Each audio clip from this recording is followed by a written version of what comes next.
The Truthful Hope podcast. I'm Jake Vazquez, the founder of Truthful Hope, and I have the honor today to be speaking with someone who has really helped me grow in my walk and really answer some tough questions about Christianity using apologetics.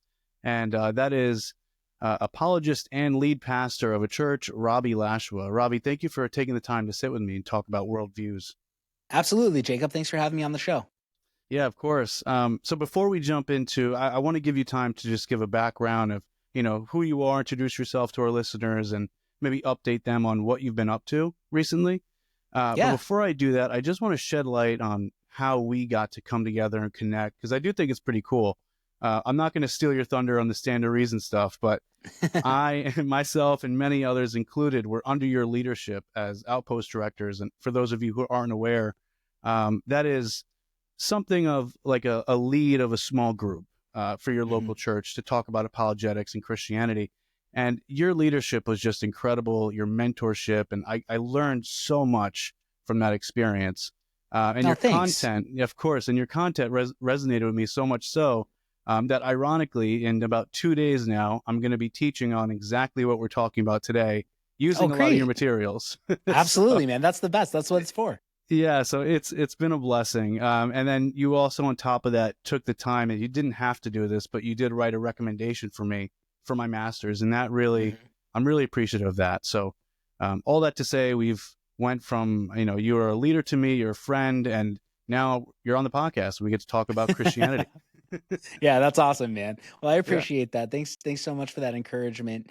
But yeah, so I'm just a guy from Arizona. I grew up here. Went to Bible college. Really got into apologetics when I was in college.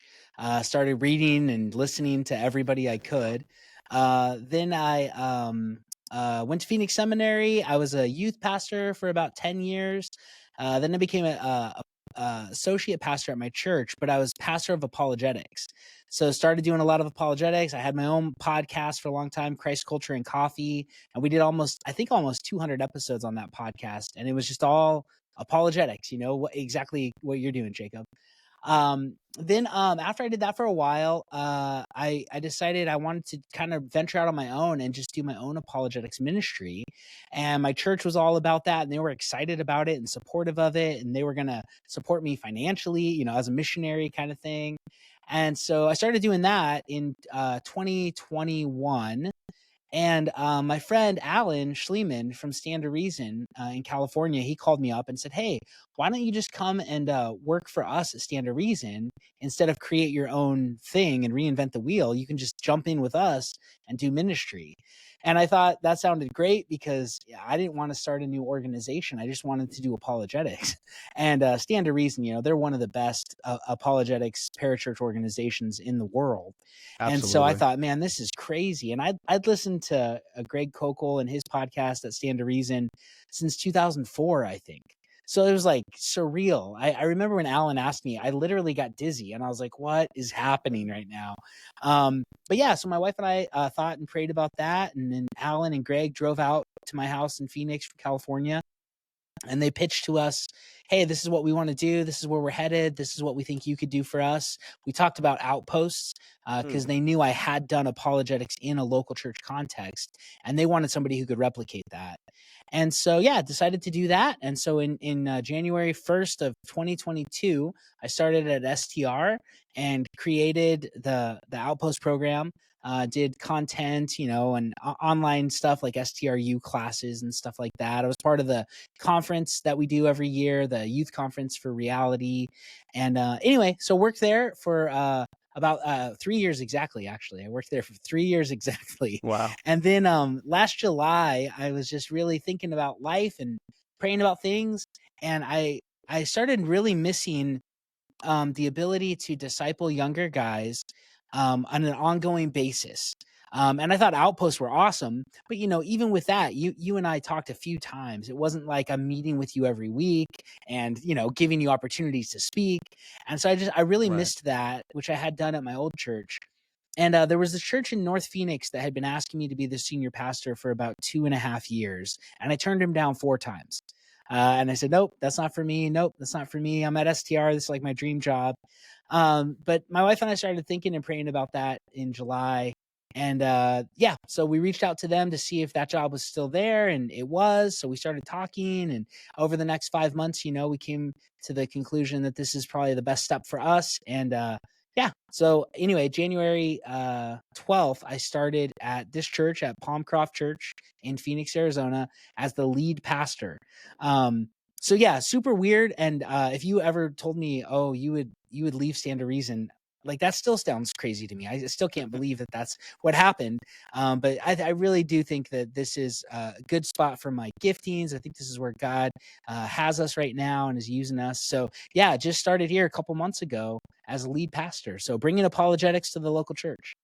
That's so awesome. And I don't want to get off topic of what we're going to talk about today, but I do, I just always wonder how much apologetics is in the local church today. And one of my courses, I'm taking my master's in apologetics at Liberty, and one of my courses was public theology, and we go over the church and theology. And I don't want to say the number because I don't want it to be incorrect, but it was a really low percentage of pastors that are theologically equipped, nevertheless apologetically equipped. So was that part of your decision to go into being a pastor, or was that just didn't cross your mind, but now maybe looking back, you're like, wow, okay, that worked out? Yeah, well, I've always known, like, when you're pastoring, you have to do apologetics, like with youth, with adults, with whatever, because people are just getting eaten alive. And you're 100% right. Like, the church in America, or the church in the West completely, is terrible at apologetics. Like, most people in church don't even know what the word is. They've never heard of it before. They don't know what it means, that's for sure. And I blame our seminaries. 100% I blame our seminaries. And I went to Phoenix Seminary, and then I went to Biola and got my master's in apologetics. But when I was at Phoenix, their whole thing, and I like that school. I really liked it when I went there, like a decade ago. But their whole thing is scholarship with a shepherd's heart. So they're really about, we want to train pastors, right? And I thought, this is great. And I had to take 5 semesters of Greek and 5 semesters of Hebrew. And I had to have, I think, 4 semesters of homiletics, speaking classes, preaching classes. And then there's one summer elective called apologetics that is not mandatory for anybody to take. It's and an I elective. thought, what the heck are we doing? Yeah, what is going on here? This is not how you grow and train Christians to know why they believe what they believe, and then have the confidence to go out into culture and to stand for the truth. So it's honestly, man, I think it's just been a problem from how we train pastors. So pastors come out of seminary assuming apologetics isn't important, because if it was important, surely they would be taught it in seminary.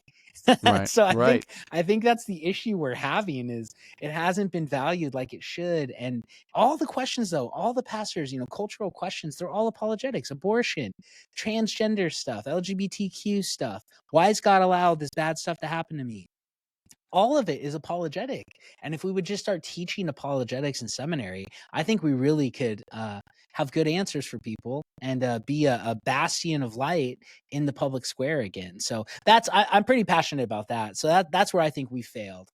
Yeah. Well, I think the local church is grateful to have you and others who, practice apologetics and are familiar with it, because like you said, it takes one person who's doubting their faith in a deep season of maybe grief or whatever it is, to go up to their pastor who's like shepherding them, who has responsibility over them, and vulnerably asks a deep question. And too many times I've heard stories of pastors saying, oh, I don't know, have more faith. And they end up leaving the church and leaving Christianity and deconstructing or whatever it may be. So it's a blessing that people like you are going into the local church. I think that's necessary.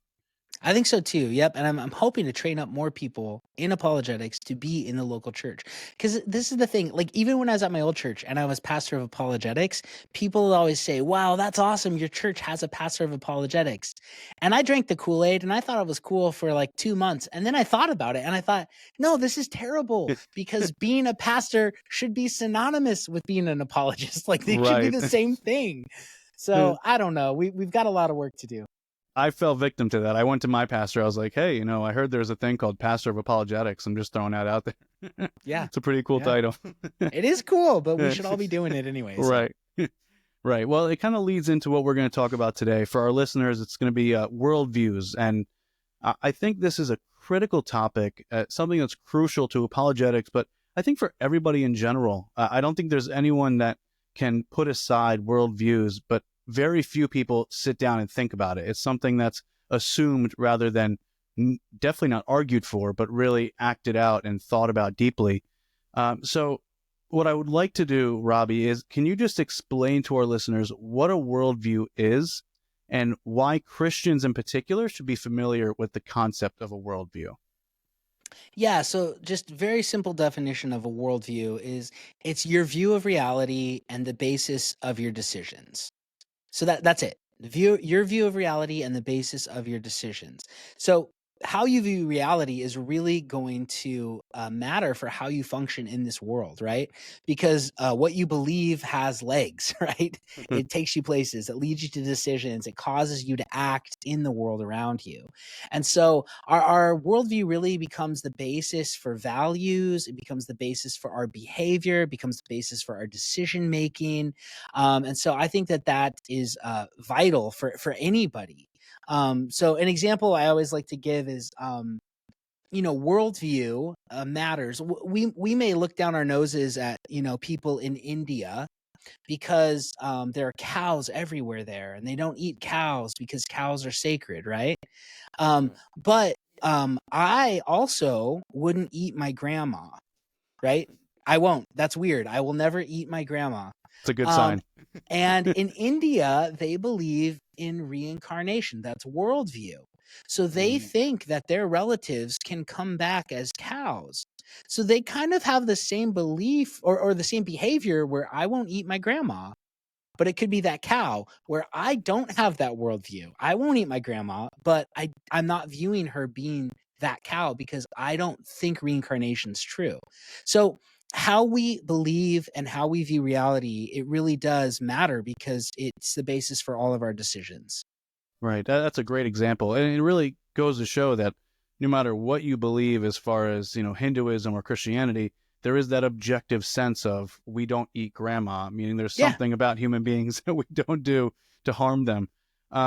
That's so good. And, I think about what you just said. I think about worldviews being so important for everybody because it's so, especially in this world we live in today, it's very easy for someone to make a moral virtue of the apathetic or the neutral stance on, especially politics, given the extremes on both ends. Everyone Sure. wants to be the holy of holies in the middle. But religiously, I see people doing that more and more as if, oh, I'm not a Christian like that. I'm in the middle. I accept all. Hmm. You might be able to make that excuse with religions, but you really can't make it with worldviews, right? Because it seems like you'd have to be a robot, just not Yeah. moving, to not have a worldview. Yeah, you make decisions every day. You eat certain things every day, or you die, right? I mean, so I Right. guess you could make that decision, but you would die very fast. Yeah. So no, you have to make decisions on. I need money to buy food, to buy gas, to have a house, to buy entertainment. So I need to work. So I need to. I mean, all of those things. We make decisions all the time. So yeah, your worldview really is how you view the external world, how you view who you are in the internal world, and how you make decisions to live that out. So worldview is really, and there's different ways, there's different ways to calculate this, but every worldview really does have three aspects of reality that they have to account for. Okay, so the first one is you have to account for, is there a God? Is there this ultimate reality thing, or is there not, right? And the atheist would say no, there's not. What is it according to Christianity, right? Who is this God? What is the ultimate reality according to Hinduism or monism? So you have to answer that. What's the real behind all the real? Like what's where everything stops? Then you also have to answer, what's a human being?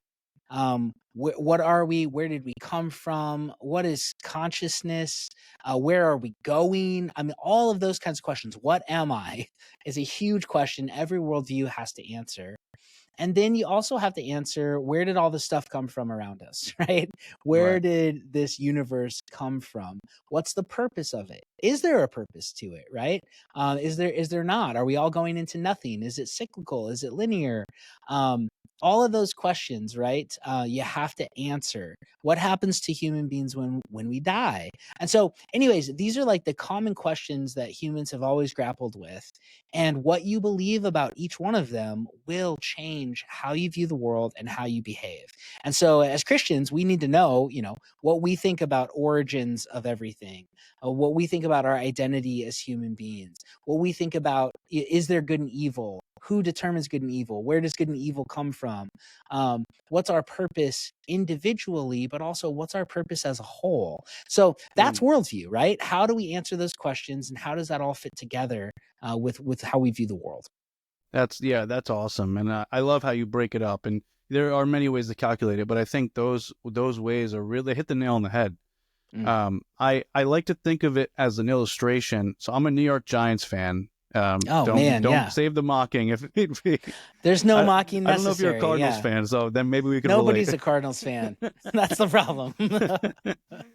So I'm a Giants fan, and let's just imagine the Giants make it to the Super Bowl, which would be an absolute miracle. I think we could all agree. They've done it before, so they've won it before, so you've at least got that going for you. We need Eli to come back. That's what we need. Eli is the magic sauce, man. He's unbelievable. So, you think if the Giants made the Super Bowl and they only prepared using their own tape, right? They only looked at themselves. They only prepared. They were experts at handling their own offense and their own defense. And then they show up to the game, and I think what would happen? They would get demolished, right? The other team likely isn't doing that same thing. They're studying them inside and out. They're going to get surprised. They're going to get caught off guard, and it's going to be a complete chaos. I think the same thing for the Christian. I think when we go out and we defend the faith, it's not really for having salvation. I don't think we need to be knowledgeable of all these beliefs to be Christian and be saved, but to effectively defend it, especially in this world of social media, knowledge, and information, I think we do need to come prepared with what do the Hindus believe? What do the Buddhists believe? Because so many times I talk to people knowing they're not Christian, and they say, oh, I believe in God. But I know your God, what you're saying is not the same one I'm talking about. There's a huge difference. So that's why I think worldviews is important. And I think this is why this conversation here is so crucial. Yeah, you're 100% right. Like, and it's loving our neighbor is what it is. Right. Taking the time to understand why they think what they think. It's kind, right? And we see Jesus doing this all the time. He knew what the Sadducees believed and how to derail it. He knew what the Samaritan woman believed and how to steer her to truth. So, I mean, again, we have an example in Jesus of doing these types of things. So we need to know what we think for sure, but we should be kind enough to understand where other people are coming from to help them see the truth. Right. That's right on the money. In your course that you did, this is how I built out the material for the group on Worldviews, which is on STRU. So this is a shameless plug to stand to reason, and it's free, 100% free. So you just go watch it. STRU.org. It is an amazing resource. I can't recommend it enough. And make it more of a shameless plug. Go to Worldviews with Robbie Lashua and just click and watch it.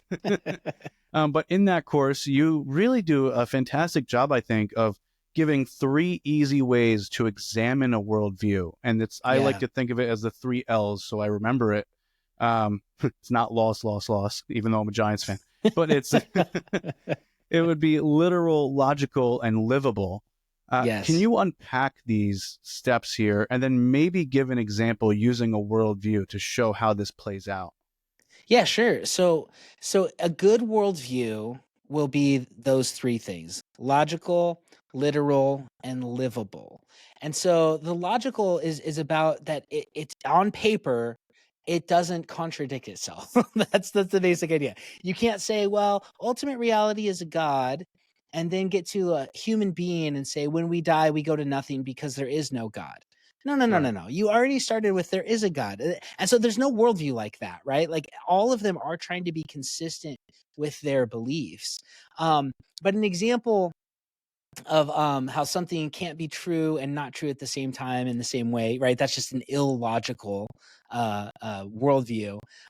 We do have certain views that you can find this in because they're lies, right? So a good worldview will work with reality and it'll be logical. So there's a worldview, I think, that has a clear logical contradiction.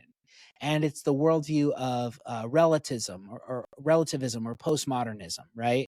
So relativism or postmodernism would fall under the major worldview of naturalism, atheism kind of thing.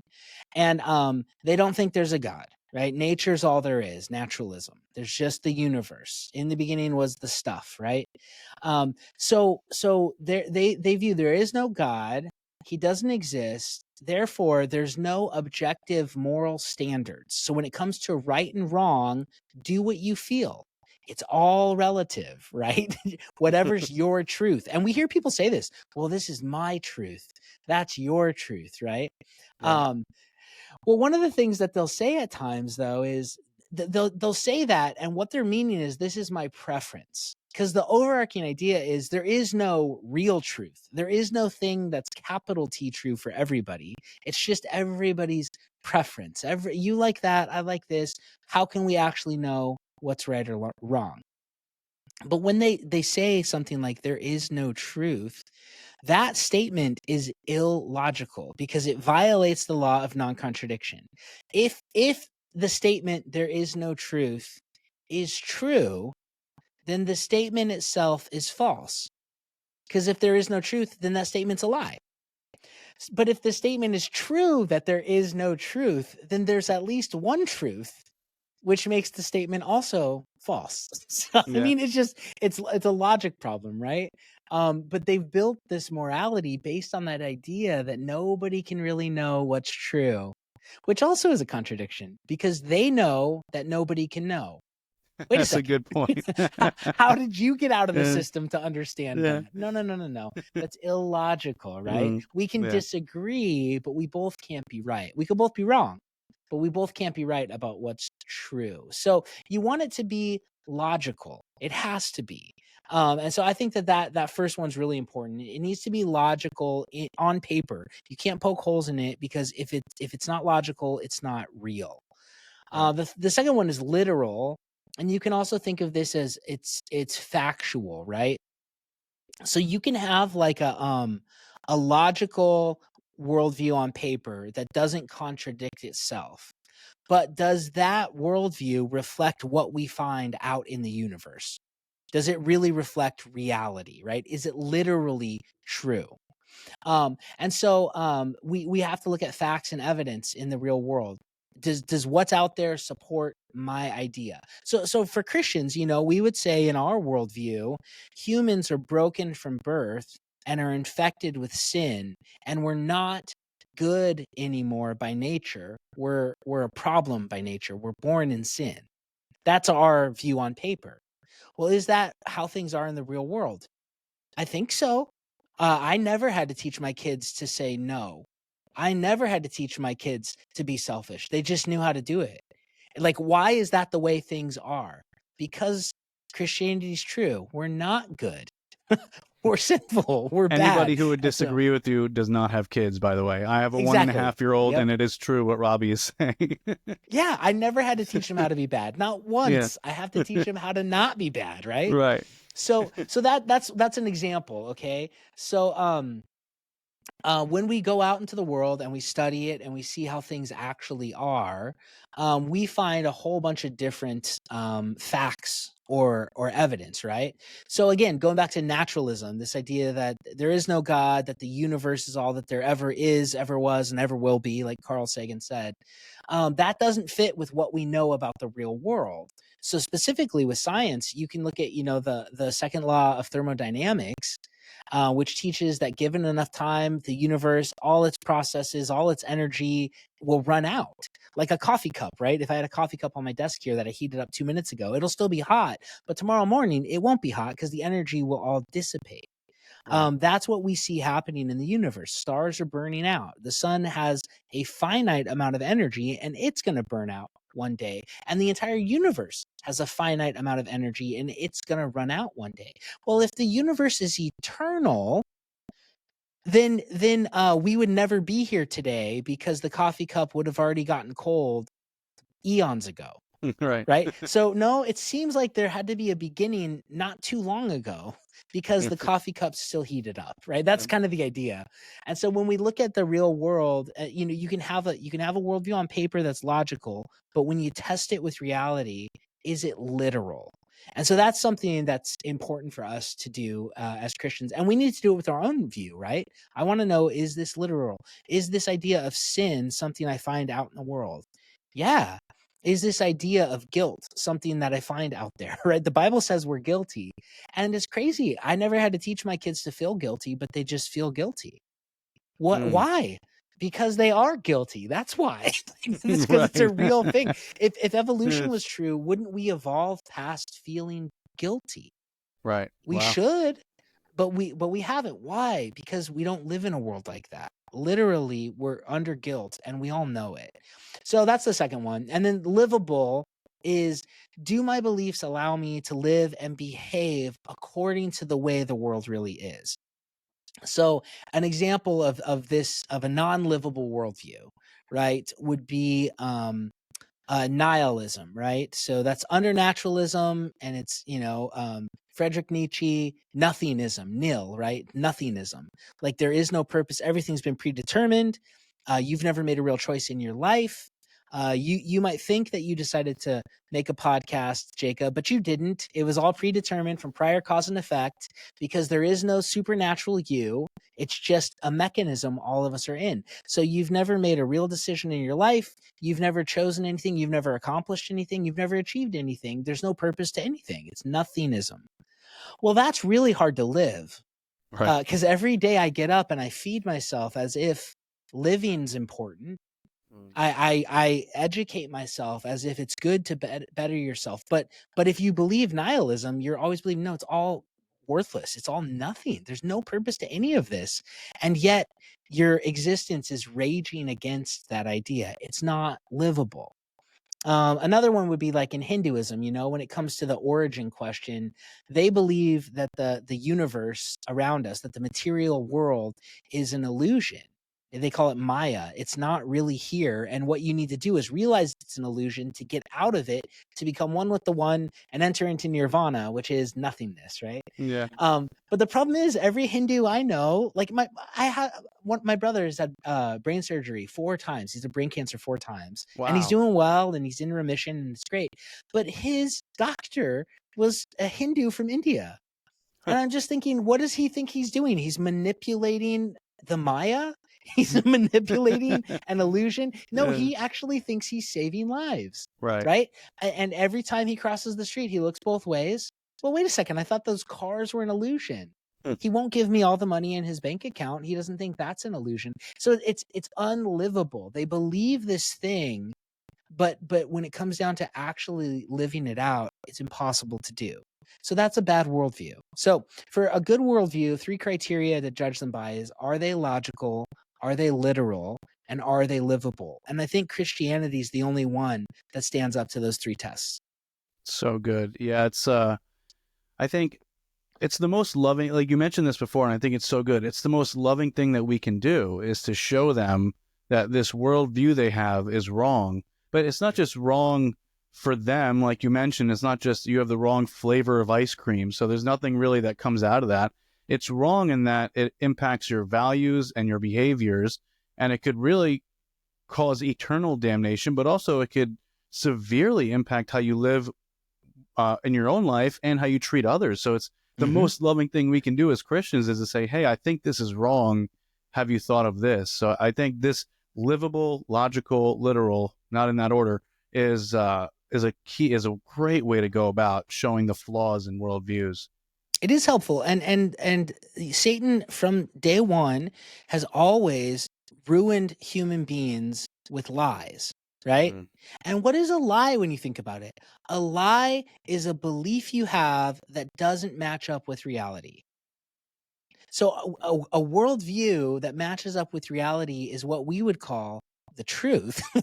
And worldviews that don't match up with realities are called lies. And lies harm people. Lies destroy people. Lies ruin people. And Jesus came and he said, I have come to set you free, right? I have come that you may have life. I am the way and the truth and the life. And so Jesus is reality.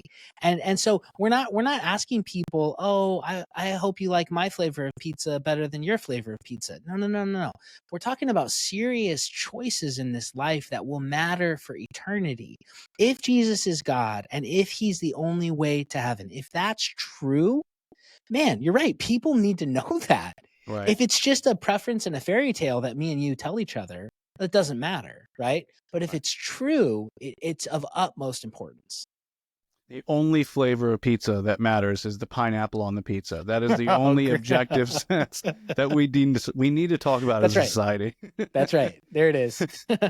But speaking of Jesus, I think Jesus is a great segue into this next question, because as you know, a lot of worldviews and religions, everyone loves Jesus. They all want a piece of Jesus, whether it's a prophet, a teacher, an enlightened person, whatever it is, or God himself. And in your course, again, you really masterfully brought up what you called the swirl view. And it was really interesting to me, especially how often people do this. A lot of times, I'm going to be honest, I don't think it's intentional. I just think it's out of maybe pure ignorance, or there may be good intentions there, but they just don't know enough about their worldview, which is why this conversation is so important. But I think this is crucial. So can you explain kind of what a swirl view is, and just kind of unpack that? Yeah, so I coined that phrase and I thought, man, this is genius. I am so smart. I'm not. It just came to me once. But yeah, a swirled view is like something that a lot of people do from a lot of different worldviews. And it's this idea that you just pick and choose stuff from different worldviews that don't go together, and you mix them, swirl them together, and think you've got something novel, right? To be honest with you, like New Age theology, the New Age movement in the West is a swirled view. They have taken things from Hinduism and Buddhism, and then they've westernized them, and they have this weird mashup of a religion. So in Hinduism, reincarnation's a bad thing. You're reincarnated because you haven't done good enough to get to the highest level to escape the cycle of reincarnation. That's what Hindus believe. But in America, reincarnation's cool. Yeah. Oh, in my next life, I'm going to come back as a prince. I'm going to come back as, I mean, it's so stupid. That's not at all the idea in the West. So they took, or in the East. So they took something and they totally changed what it means. And they just incorporate it into their Judeo-Christian worldview that they sort of have while rejecting it. So that's this idea of, swirling things together. And unfortunately, we see Christians do this too, Christians who believe in karma. And you're like, Right. no, that's not a Christian thing at all, So there are these problems that you have with a swirled view, or yoga, right? Oh, we can do Yahweh yoga. And it's like, well, the Hindus believe that's a spiritual thing, and that there's spiritual aspects to it. It's not just stretching, Right. And so we do want to be careful with how we view the world and how we view these things, so that we have, I guess I wouldn't even call it a Christian worldview. I'd call it a biblical worldview. We want to have a biblical worldview, and the truths in Scripture, because even these studies, George Barna with Barna Research Group, he's here in Phoenix, down the street from me at a college, and he's coming out with studies all the time about what Christians believe and what Christians think, and how many of them believe in reincarnation, and how many of them believe that more than one path leads.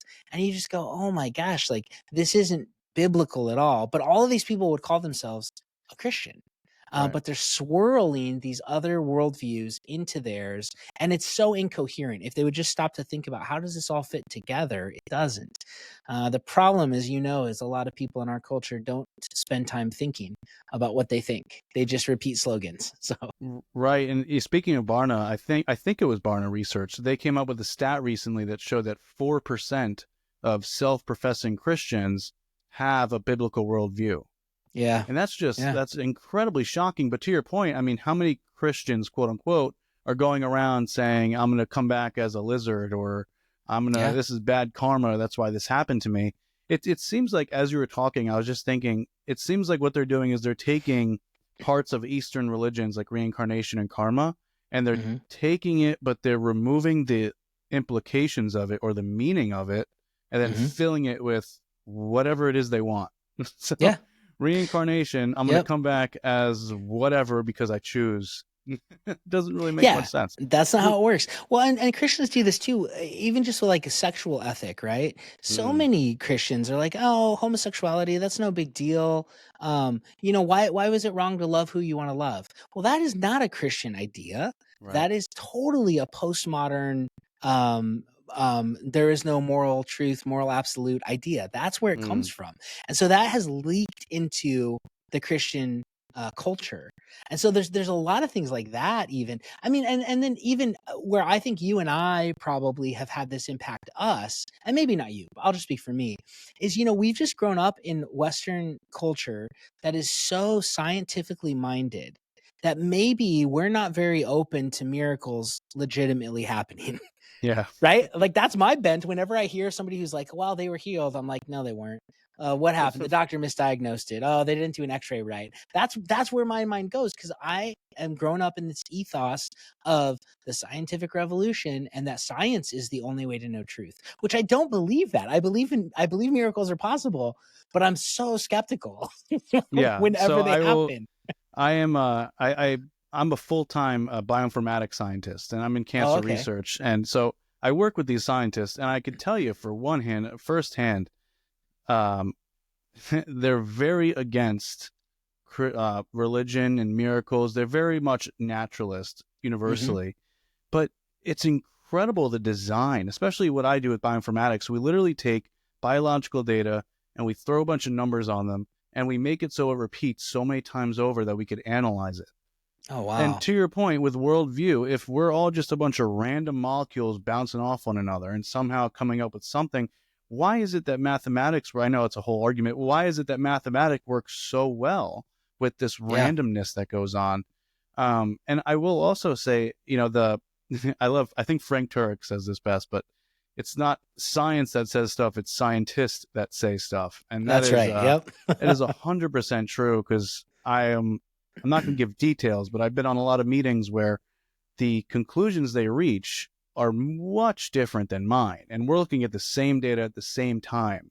And a hmm lot of it is presupposition, or the pathologist that I'm working with has so much more information than I do that there's a whole bunch of background information that I'm lacking. So it really comes down to Oh. not science, right? Because that's just like a mythological thing, but hmm data and the scientist, and there's a lot that goes into that decision. No, So absolutely. Yeah. it's so true. I'm glad you mentioned that. I got to speak science a little bit. So that was fun. Um, so we got to this point, right, where we talked about these different worldviews. You got the Hinduism, Buddhism. Now honing it down in your course, I think you added this, and I think it was masterful as well. That now you went to theism, but you didn't just stop there. You dove a little deeper, and you went hmm to show the three most popular theistic beliefs, which would be Islam, Judaism, and Christianity. Uh, hmm I thought you did a great job breaking down the three. Can you dive into that a bit deeper? Just somewhat of what you Sure. found. What's the key difference between those three? Yeah. So, I mean, I think that the fastest way to get to the differences is just to get to Jesus, right? Because in Judaism, in Islam, and in Christianity, all three of those religions know Jesus is a thing, and they have an opinion about Jesus.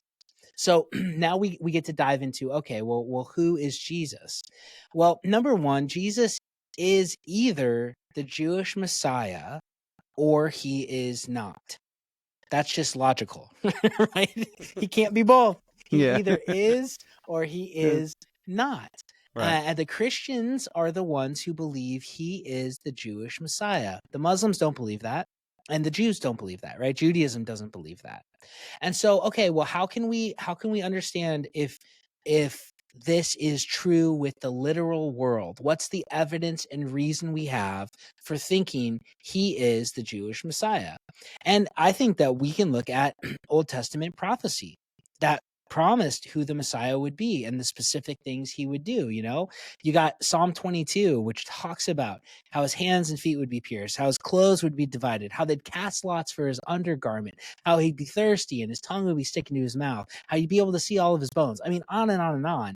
And then Jesus, while he's on the cross, quotes that and says, my God, why have you forsaken me? Which is the very first sentence in Psalm 22. And the reason he did that is because they didn't have it numbered. It wasn't called Psalm 22. When they wanted to talk about it, they would say the first line of the psalm. So he's drawing attention that, hi, I'm fulfilling all of that. You've got him being born in Bethlehem from Micah 5:2, right? That is a very specific prophecy that we know happened. You've got him being called a miracle worker who heals the blind and heals the sick and raises the dead.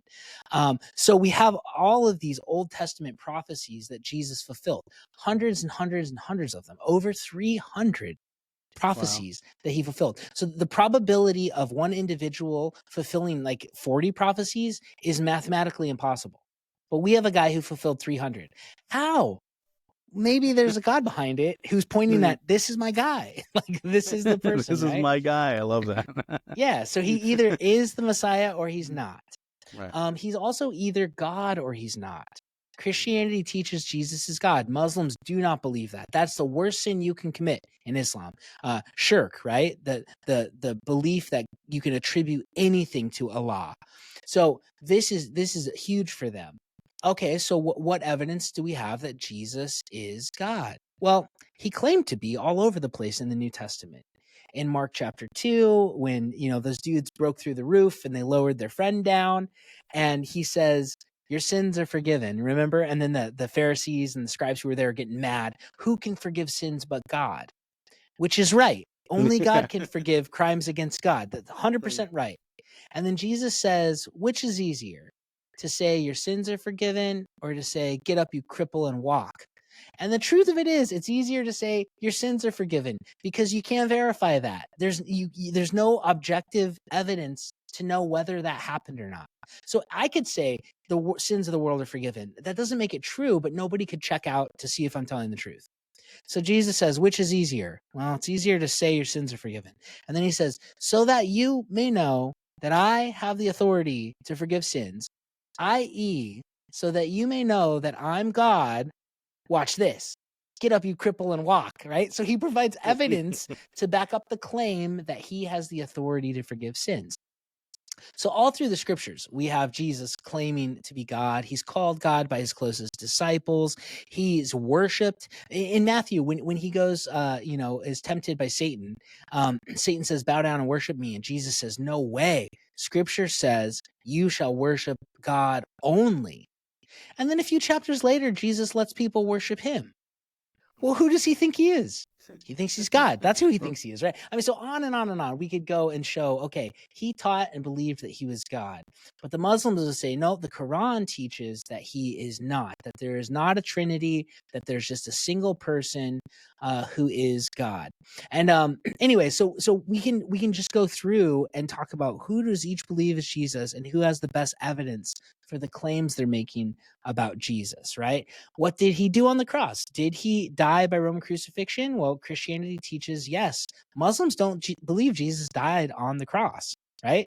They don't believe he was killed. This is what the Quran says, that you can't kill one of God's prophets.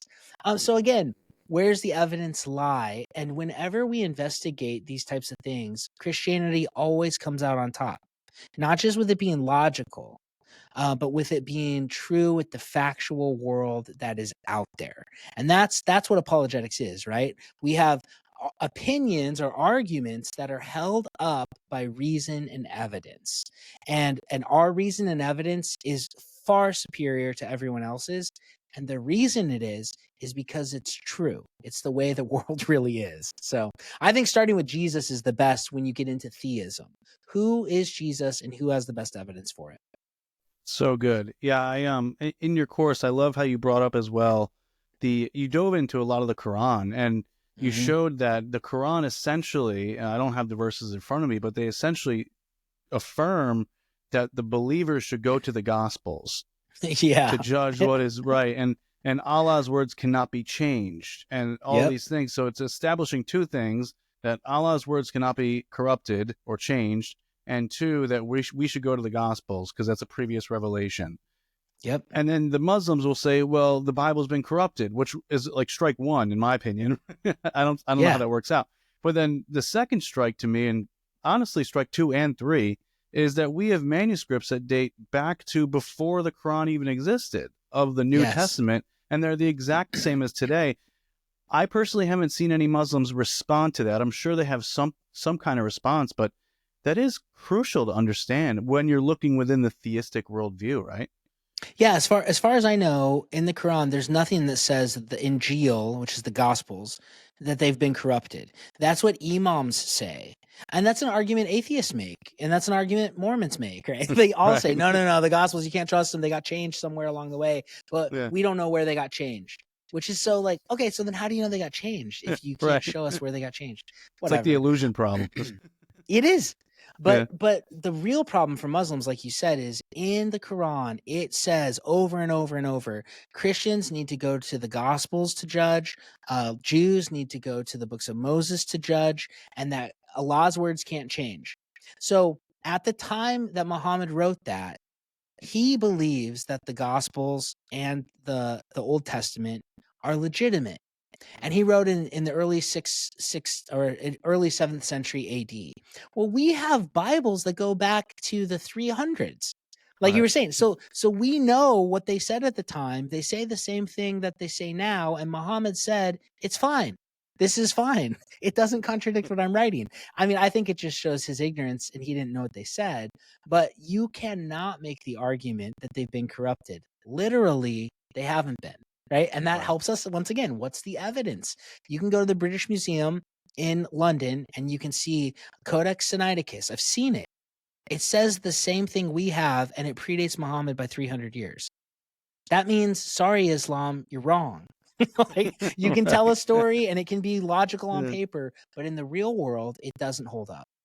Right. Yeah. And I think Wes Huff, I'm sure you're familiar with his work yeah. recently. I think his work is phenomenal. Yep. He really did a great job of showing that to be the case with scripture, its reliability. Yes. So I wanted to ask you, and this, you may not have an answer to this, and that's fine.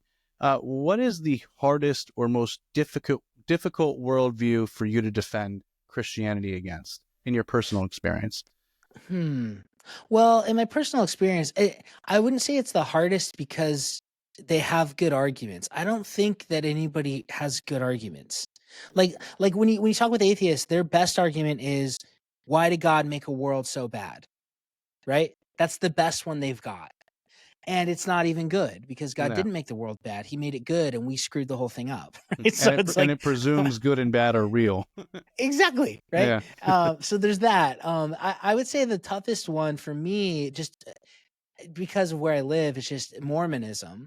Not because it has good arguments. It has terrible arguments. But Satan, so Mormonism is Islam 2.0. They're the same thing. There's like 90 similarities. I mean, think about it. A guy was all by himself and an angel showed up and told him there's more scripture. Right? Same Yeah. thing. He started off Yeah. saying monogamy is the truth, and then he said, no, polygamy is fine. I mean, there's tons of similarities. Interesting. In heaven, Yeah. you're going to have a whole bunch of wives, whole bunch of virgins. I mean, it's pretty interesting to compare the two. But it's difficult because they don't base their entire belief on an objective truth. So for Christians, everything's about the resurrection. If Jesus didn't rise from the dead, we're all idiots. If he did rise from the dead, the whole thing's true, right? So it's a falsifiable religion. If this one thing isn't true, the whole thing's not true. Whereas in Mormonism, you can show them 50 different things that are untrue about their faith, and it doesn't affect them because they had a feeling. And so they base everything on an subjective experience that they had when they prayed Moroni 10:4 and asked if this is true scripture. You know, they say the burning in the bosom or their testimony, whatever. So their whole religion is based on a subjective internal feeling that you can't test. So that's a hard one to argue with, because I think they probably did have some kind of an internal spiritual experience, but Right. is it a true internal spiritual experience, right? Right. Because even with the New Age, right? Like, people do Wicca and practice transcendental meditation because it works. It works, but that doesn't mean it's good and it's true, right? Right. Because demons can trick us and manipulate us. And so that's where the Mormons at. They say, well, I had this experience, therefore what Joseph Smith said must be true. And you can say, well, have you ever been mistaken about an experience? Well, Mm. yeah. Okay, well, that's step number one. Don't you need more than just an internal test? You need external tests. And if you can get them to believe that, then you're off to the races, because you can show them externally, this isn't literal. This is fairy tale. This has huge holes in it. But the first step and the hardest step is to get them away from having their highest epistemology be a feeling they had. So that, I would say, that's a difficult one. Right. That's so good. I'm happy you were able to unpack Mormonism, because that was on my list to ask you about I know you're familiar. You Yeah. work a lot with Mormonism. The feelings thing is interesting, because a lot of Christians that I speak to at my local church and elsewhere, because I teach an apologetics course through Stand to Reason, but also I meet regularly with our youth group, and I ask them before I start, have you heard of apologetics? And they're like, no. Like, okay, how do you go about sharing your faith? And they say, I give my testimony. I Yeah. think that's good, but I think it's good as far as it goes, right? Because to your point, if you meet a Mormon and you say, Jesus showed up in my life, saved me from that car accident, whatever it might be, and that might be true, the Mormon can just say, yeah, this God, or, the Hindu could say Krishna came and saved me from this thing, and sincerely believe it. Then what? Right? Then what do we Yeah. do? We're not both right, because like we said No. before, there's worldview differences.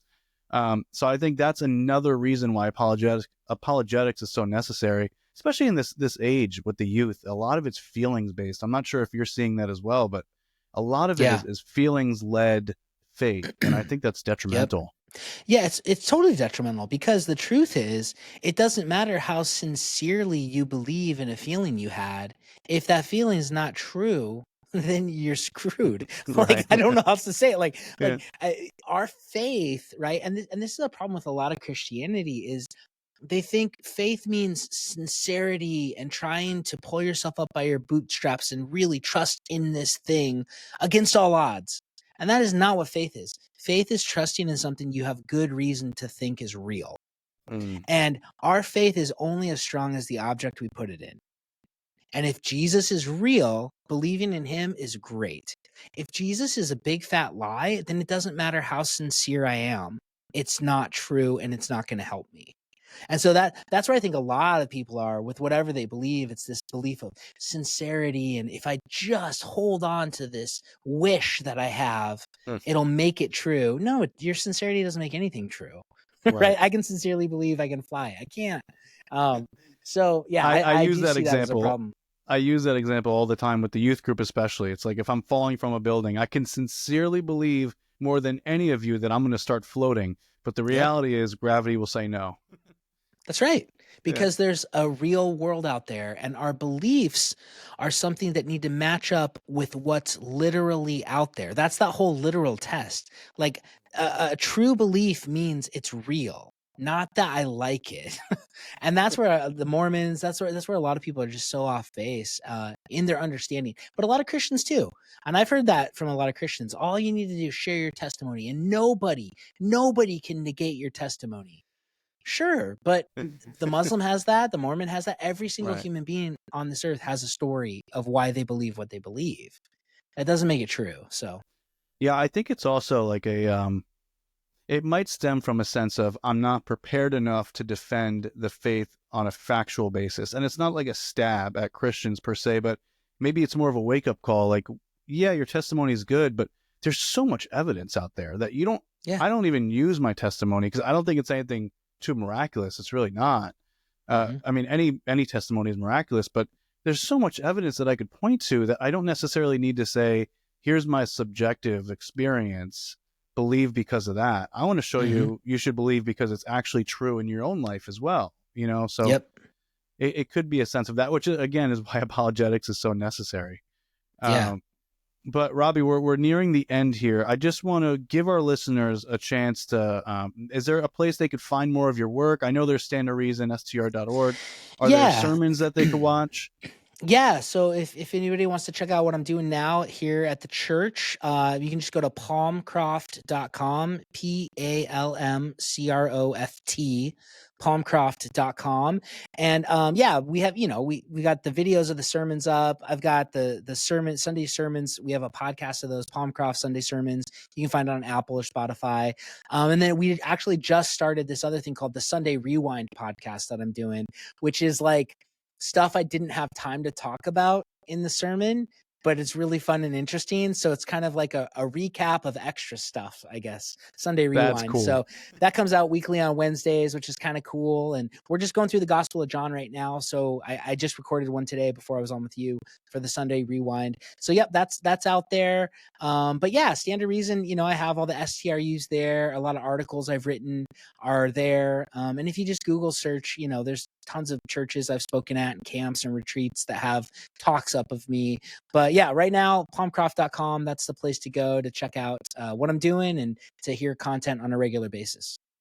Awesome. Well, thank you so much, Robbie, for jumping on and chatting with us.